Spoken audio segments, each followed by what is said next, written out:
पुण्यात्माओं, इस अमर कथा में अरुचि ना करना है। असंख्यों युगों के बाद तुम्हारा बिल्ली के बागों छीका टूटा है, ये इसको छक छक कर खा लो और कल्याण करा लो। और ये काल का कैसे दाव लगा रहा, हम कैसे बैठा बैठाते रहे। परमात्मा कहते हैं जो जन मेरी शरण है ताका हूं मैं दास, गेल गेल लागा फिरूं जब तक धरती आकाश। सतयुग में राजा अम्बरीश थे, ये सिख धर्म के प्रवर्तक नानक जी, और इतने अच्छे भगत थे। दुर्वासा ऋषि बहुत बड़ा सिद्ध प्रसिद्ध था, उसकी भक्ति के सामने वो भी नतमस्तक होकर गया था। और फिर उसके बाद राजा जनक हुए त्रेता युग में, वही आत्मा नानक जी वाली राजा जनक हुए। राजा जनक के सामने सुखदेव जैसे ऋषि पाक रहे थे, नतमस्तक हुए, लेकिन बात वही बिगड़ी रही। कैसे? जब राजा जनक शरीर छोड़कर जाने लगे, इतनी उस हरियम जाप का जाप, मंत्र का जाप और यज्ञ आदि किया करते थे, इतने पुण्य थे उसके बहुत गणे। जहाज में बैठकर चले, वायुयान में, यम वो पार्षद आए भगवान के लेने के लिए। जब उसका विमान, राजा जनक का विमान जा रहा था, देख काल का जाल ऐसे स्थान से निकाल दिया स्वर्ग में जाते जाते, जहां पर 12 करोड़ जो पाप आत्माएं एक नरक में अपना पाप कर्म भोग रही थी। अब संत दयालु होते हैं। राजा जनक राजा था, गरीबों को सुख देता था, बड़ा रहम था उसके अंदर। तो उसने देखा कि भी ये हाहाकार कहाँ मची है, और चालक विमान रोक दिया, पता करो ये क्या, किसको क्या कष्ट है। राजा का वो स्वभाव था। तो उन्होंने बताया, पार्षदों ने जो साथ थे, कि महाराज ऐसे ऐसे यह एक नरक है, क्यों तो रोज गाना दाना था उसका उनका था, और यहाँ पर 12 करोड़ आत्माएं अपना पाप भोग रही है, ये अपना दंड पूरा करके ही यहां से छूटेंगी, वैसे नहीं।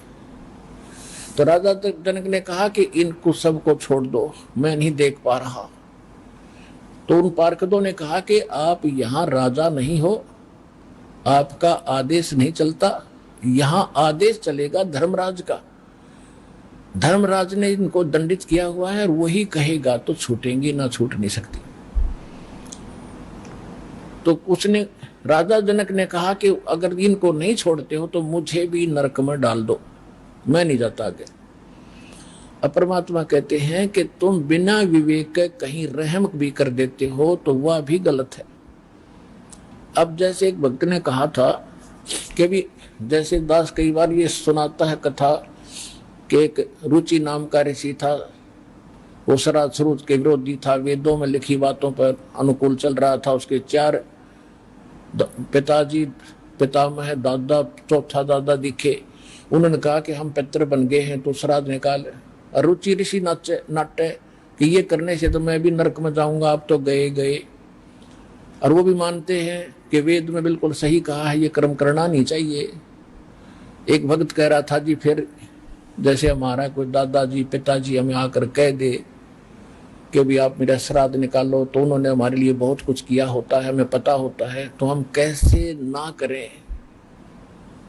उनको दास ने एक उत्तर दिया हुआ है कि जैसे किसी का बालक और कुएं में गिर गया, वो तो चिल्लावेगा, उसका समाधान ये नहीं है कि आप भी साथ में छलांग लगा दो, सब डूबेगा मर जाओ दोनों, वो तो मरेगा।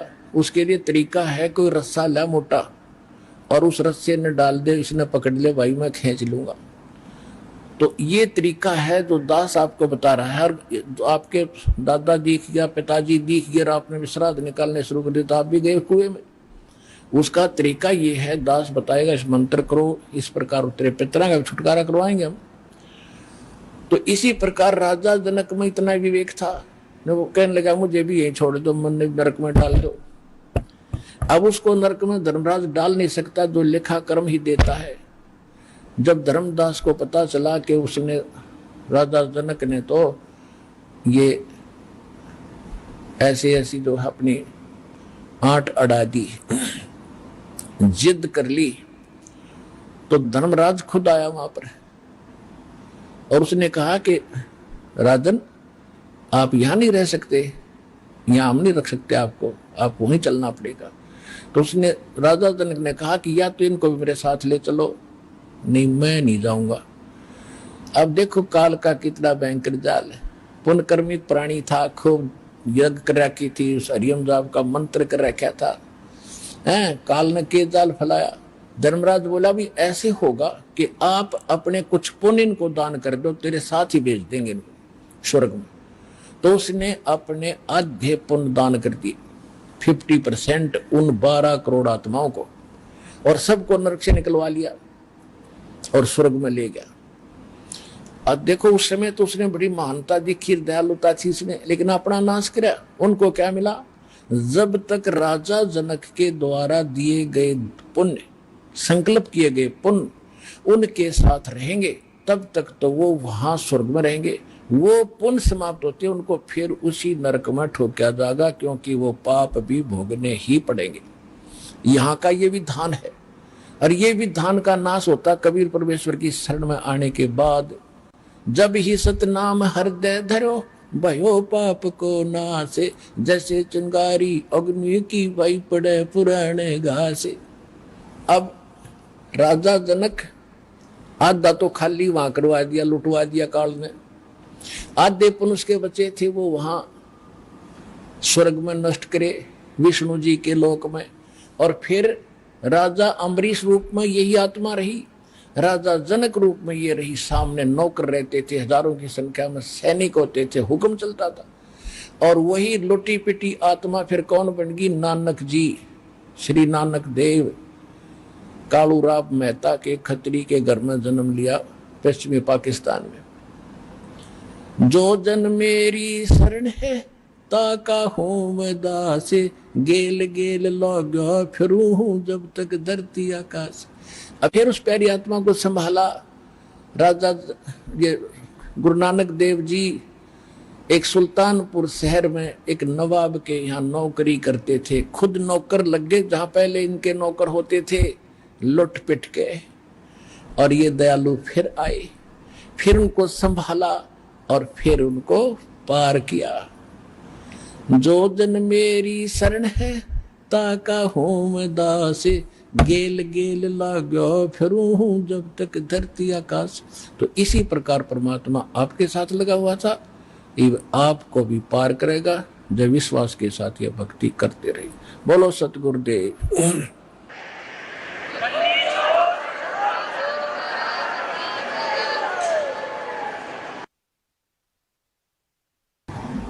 परम पिता परमात्मा पूर्ण ब्रह्म, सारी सृष्टि के रचनहार कबीर देव, कबीर साहब, कबीर परमेश्वर जी की असीम रजा से आप सभी पुण्यात्माएं परमात्मा के सत्संग को सुनने के लिए उपस्थित हुए।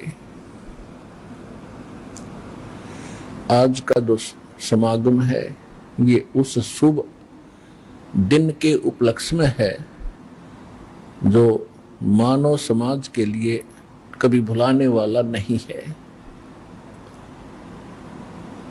मानव समाज इसको अपने जीवन में कभी भुला नहीं पाएगा कि जिस दिन मालिक स्वयं आए और हम किस भूल में भटक रहे थे, हमने कितने जन्म बर्बाद कर दिए इस काल की कैद में, और हमने कितनी यातनाएं सहन की। अब परमात्मा के दिए उस अध्यात्म ज्ञान के प्रकाश में आप जी को ये पता चलेगा कि हम कौन हैं, कहां से आए थे, हमें यहाँ कौन रोके हुए है, हमारा यह रहने का उद्देश्य क्या है। तो ये जानकारी स्वयं परमात्मा ही बताते हैं। परमेश्वर के अतिरिक्त कोई कितना ही विद्वान अपने आप को समझता हो और चाहे कितना मैं ऋषि मान बैठा हो, और आम जीवों के लिए वो चाहे खुदा बना बैठा हो, लेकिन वास्तविकता से वो परिचित नहीं हो सकता, क्योंकि परमात्मा की रची हुई सृष्टि को परमात्मा ही बता सकता है। बाकी तो ये वैज्ञानिक भी अटकलबाजी लगा रहे हैं, परमात्मा के दिए हुए मटेरियल पर, पदार्थों पर अनुसंधान करके ही अपनी सोच अनुसार ये जो भी निष्कर्ष निकाल रहे हैं।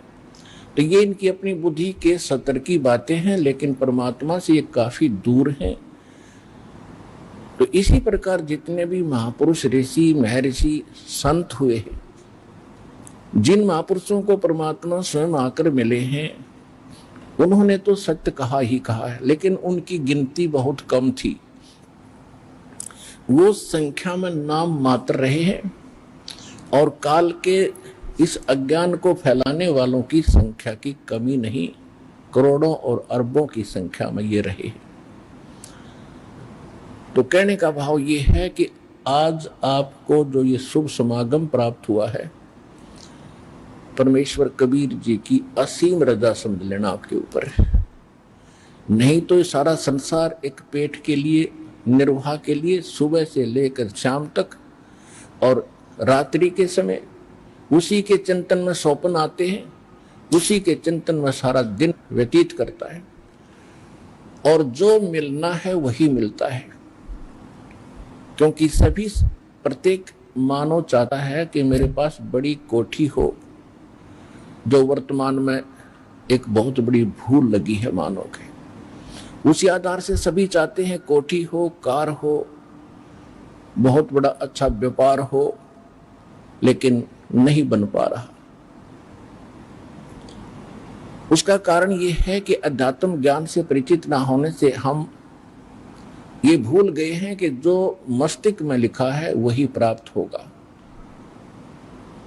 और यदि हम अपनी इस ओछी सोच से, दुर्बुद्धि के कारण हम अन्य कोई तरीका अपनावेंगे, कोई चोरी करेगा, कोई मिलावट करेगा, कोई रिश्वतखोरी करेगा, तो उसका दुष्परिणाम उसको भोगना पड़ेगा, और पैसा रहेगा नहीं, क्योंकि उसकी किस्मत में वो है नहीं।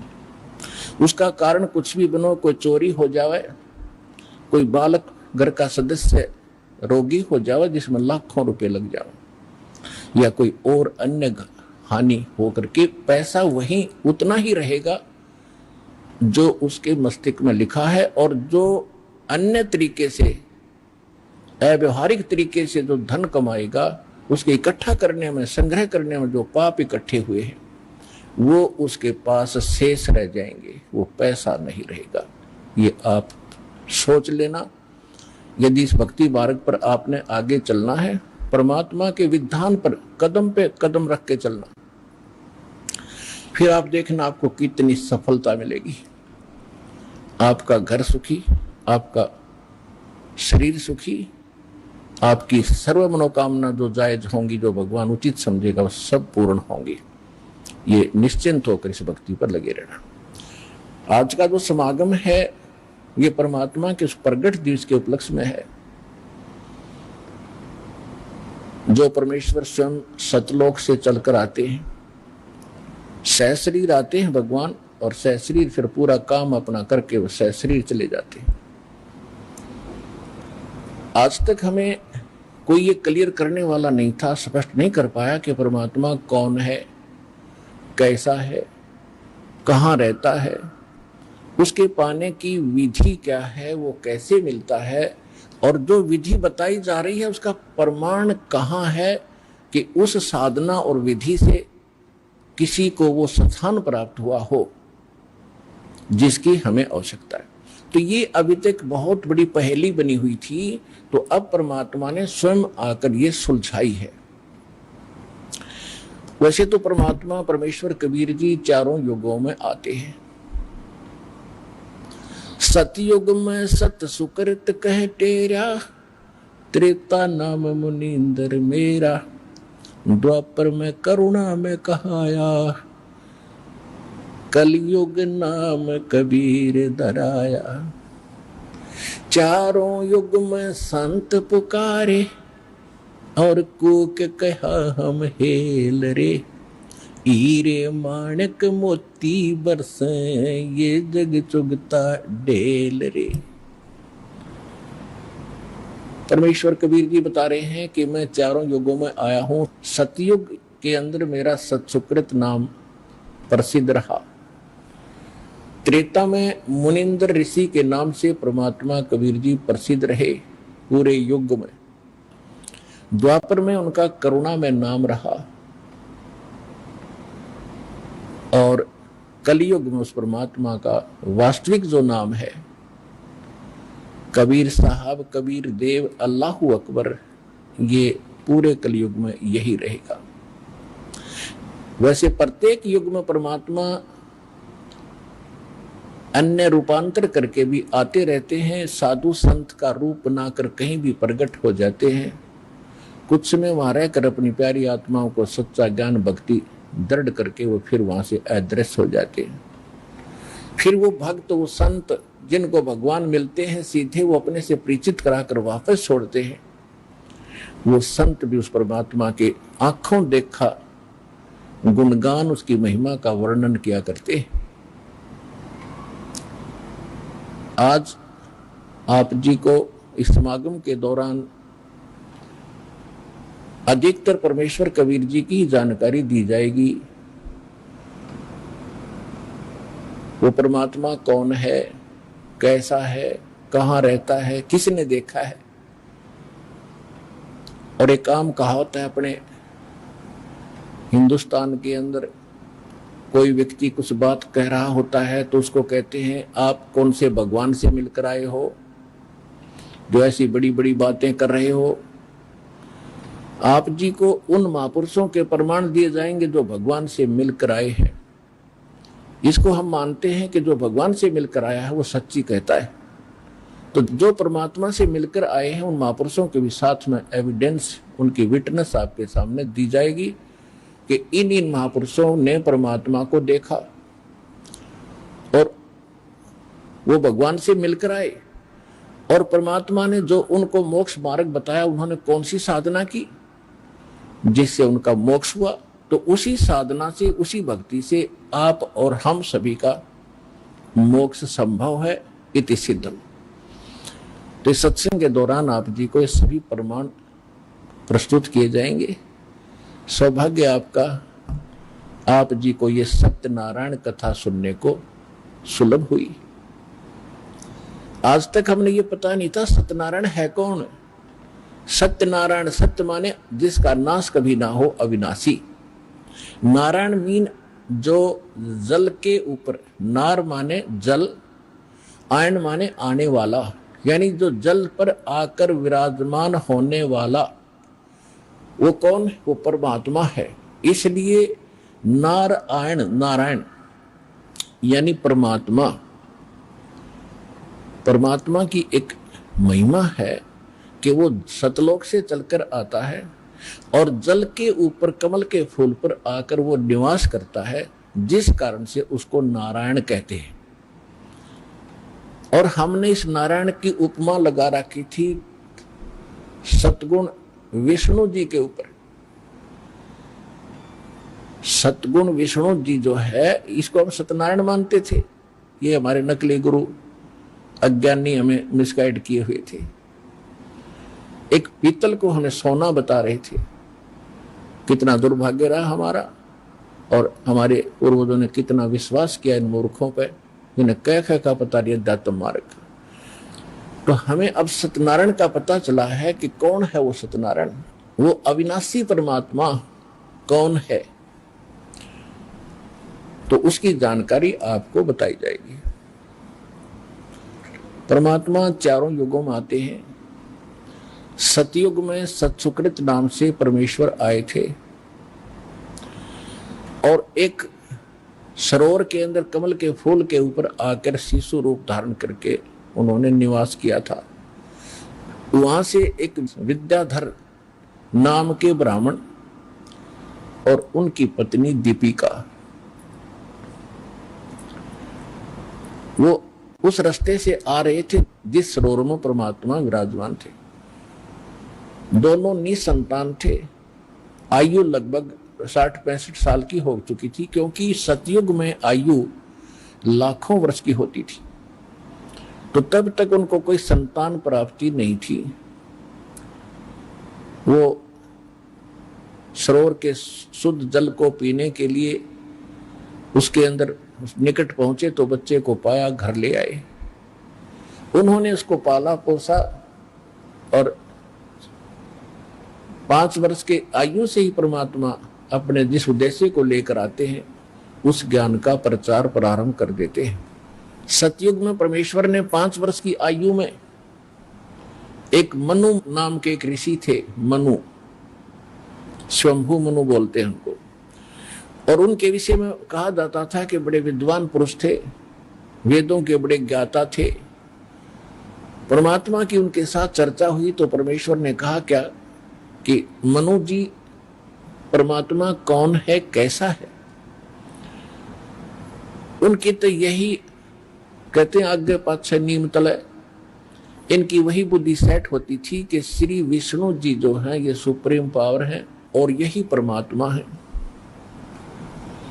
अजरो अमर हैं, यही 3 रूप धारण करके ब्रह्मा रूप बनाकर सृष्टि उत्पत्ति करते हैं, विष्णु रूप बना करके ये सतिथि बनाते हैं, पालन पोषण करते हैं, शिव रूप धारण करके सबका विनाश करते हैं। और ये भी कहा करते थे कि अविनाशी हैं, अजरो अमर हैं। फिर उनसे पूछा जाता था कि परमात्मा मूलभूत रूप में कैसे हैं? तो कहा करते वो तो निराकार हैं, वो दिखाई थोड़ी देते हैं। समाधि लगाते हैं तो केवल परमात्मा का प्रकाश दिखाई देता है। और समाधि दशा में हमने देखा है श्री विष्णु जी ही हमें दर्शन देते हैं। ये काल कैसे छल करता है कि जैसे श्री ब्रह्मा जी, श्री विष्णु जी, श्री शिव जी ये तो सगुण देवता हैं, इनके सामने रहते हैं, ऋषियों के सामने खूब प्रकट होते हैं, इनको सब मालूम है क्योंकि इनकी दिव्य दृष्टि काम करती होती थी सतयुग त्रेता कुछ द्वापर तक भी। दिव्य दृष्टि ऐसा होता जैसे हम अपने घर बैठे चैनल में टीवी के अंदर, और यदि कहीं पर भी कोई कार्यक्रम हो रहा हो, किसी जैसे पार्लियामेंट के अंदर कोई सेशन चलता है तो मीडिया वाले डायरेक्ट दिखा देते हैं तो हम घर बैठे देख लेते। ऐसे उनकी दिव्य दृष्टि होती थी, उन भगवानों को वहां बैठा भी देख लेते थे, कहाँ क्या कार्य कर रहे हैं, कैसे रह रहे। वो सामने भी होते थे। जब समाधि ये लगाने की चेष्टा करते थे तो ये काल क्या करता है, किसी को तो विष्णु के रूप में दर्शन दे देता है तो विष्णु का पुजारी हो जाता है, गुण गाता फिरता है कि हमने जान दिया, देख लिया, ये अपने आप को छुपाए हुए हैं श्री विष्णु जी जो सगुण देवता है, 3 देवताओं में से ये सर्वशक्तिमान है, सर्वेश्वर है। हमने समाधि दशा में इसके दर्शन हुए। किसी को ब्रह्मा जी के रूप में दर्शन दे देता है, वो ब्रह्मा के गुण गाता है, ब्रह्मा सर्वशक्तिमान है, ये सब के मालिक है, सतिथि उत्पत्ति संहार यही करते हैं। किसी को शंकर के रूप में दर्शन दे देता जब ये समाधि के डड़े ढोते। इस प्रकार इनको भ्रमित ज्ञान प्राप्त रहा है। तो परमात्मा कहा करते थे क्या आप वेदों को मानते हैं? अरे वाह, वेदों को कौन नहीं मानेगा, मनु जी का उत्तर होता था। तो परमात्मा उनको कहा करते थे कि ऋग्वेद मंडल नंबर 9 और सूक्त 86 मंत्र 26-27 में देखिएगा, वो परमात्मा सतलोक में रहता है, वहां से सह शरीर आता, चल कर आता, अच्छी आत्माओं को मिलता है। लेकिन कहते हैं राज तुझना सहज है, सहज त्रिया का ने, मान बढ़ाई ईर्षा दुर्लभ तजना। ये राज्य भी त्याग सकता है इंसान और अपनी स्त्री का मोह भी त्याग सकता है, लेकिन मान बढ़ाई और ईर्षा को नहीं छोड़ सकता। और मान बढ़ाई ईर्षा छोड़े बिना भगवान नहीं मिल सकते। तो इन ऋषियों के सामने ये 8 अड़गी मान बढ़ाई की हम ब्राह्मण, हम विद्वान पुरुष, सर्वश्रेष्ठ मानव, और ये क्या जाने कल का बच्चा। लेकिन उस समय परमात्मा भी ब्राह्मण ही कहलाते थे क्योंकि ब्राह्मण के घर प्रवेश हो रही थी और ब्राह्मणों की बात उस समय सुनी जाती थी, अन्य तो कोई सुनता ही नहीं था। तो ये कहकर टाल देते थे कि ये विद्याधर का बालक मूर्ख है, ये पता नहीं कौन इसके कमबख्त पैदा हो गया है, इसकी बातें मत सुनो, ये तो ऊट पटांग बकवास करता है, सारी उल्टी बातें करता है और खुद को ये भगवान कहता है। और परमात्मा कहा करते जो उसमें कबीर देव लिखा ना तुम्हारे वेदों में, वो कबीर देव मैं ही हूं। लेकिन ये उनका गले बात उतरी नहीं और परमेश्वर को वामदेव कहने लगे। वामदेव, वामदेव का अर्थ होता है उल्टा ज्ञान देने वाला देवता। वाम माने उल्टा, जैसे दाएं हाथ को कहते हैं सुल्टा हाथ और बाएं हाथ को कहते हैं उल्टा बामा।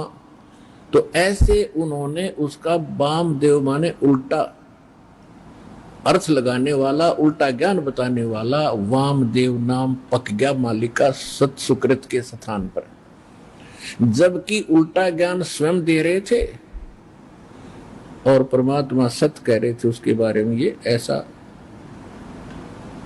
अपना मन गढ़ंत कहानियां बनाकर मालिक की बात मानी नहीं। फिर भी परमात्मा उनको लज्जित बहुत करते थे, शर्मिंदा बहुत करते थे, सभा में खड़े हो जाते थे, झूठ बोल रहे हो पंडित,